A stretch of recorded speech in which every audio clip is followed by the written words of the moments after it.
সকল বন্ধুদের নতুন একটা বেড়ানোর ব্লগে স্বাগত। ঠিক বেড়ানো নয়, আমার ডে আউট বলা যেতে পারে।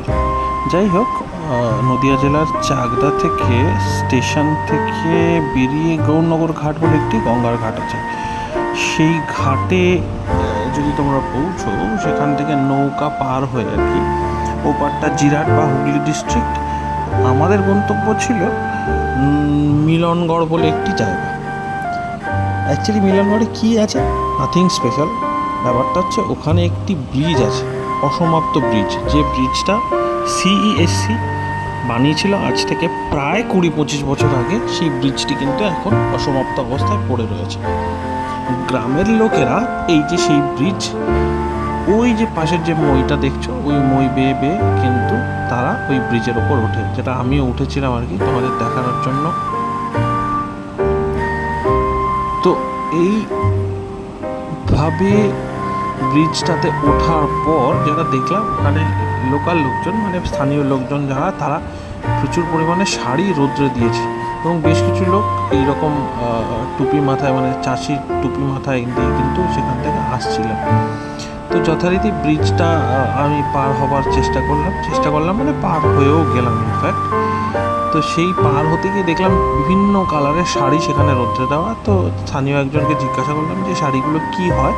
বলে বিভিন্ন হাটে এগুলো ধুয়ে রাখা আছে, বিভিন্ন হাটে এই শাড়িগুলোকে বিক্রি করা হবে কম দামে। এবং ওই পাশে বিভিন্ন ধরনের যে নাইটি মেয়েরা পরে আর কি, সেই নাইটিগুলো কিন্তু ওই পাশে আমি দেখতে পেলাম প্রচুর পরিমাণে রোদে মেলা।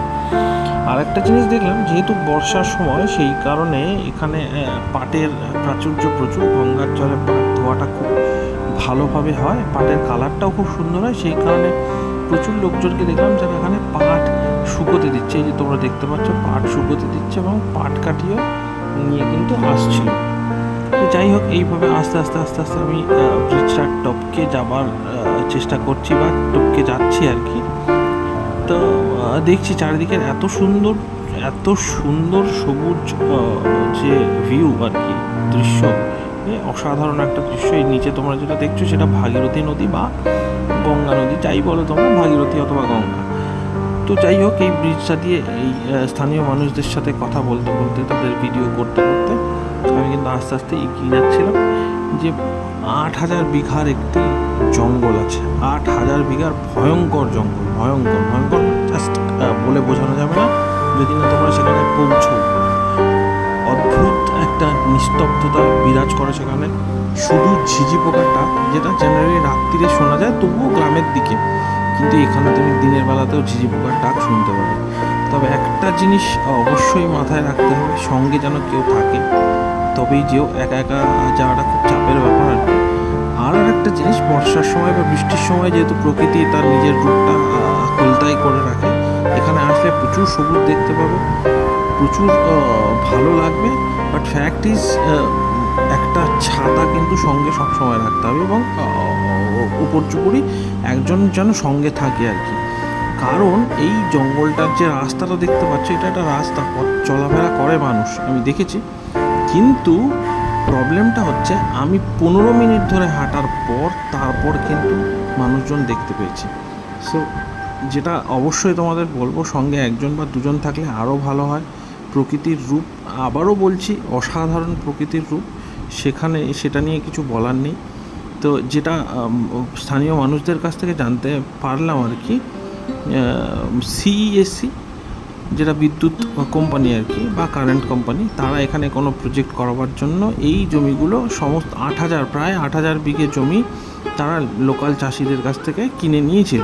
তো ইনফ্যাক্ট হচ্ছে, তারা এখানে এসে মাটিটা পরীক্ষা করে দেখে যে সেই মাটিটা অ্যাকচুয়ালি ওই প্ল্যান্টটা তৈরি করার জন্য ঠিকঠাক নয়। ফলে তারপর থেকে ওই প্রজেক্টটা বন্ধ হয়ে রয়েছে এবং যথারীতি মানে এই ব্রিজটাও কিন্তু হাফ ডান হয়ে পড়ে রয়েছে। যেখানে ওই ব্রিজটা তোমরা দেখলে, এই যে খানিকটা সমতল এরিয়া দেখা যাচ্ছে, আবার কিন্তু উঁচু জায়গা এবং পুরোটাই জঙ্গলের ঠাসা।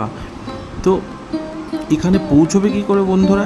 এক হচ্ছে চাকদাতে নেমে সেখান থেকে টোটো করে গৌরনগর ঘাট থেকে নৌকা করে তারপরে তোমরা পৌঁছতে পারবে হচ্ছে মিলনগড়। সেখান থেকে প্রায় 3 কিলোমিটার দূর এই মিলনগড়ের জঙ্গলটা, ভয়ঙ্কর সুন্দর জঙ্গল আর কি।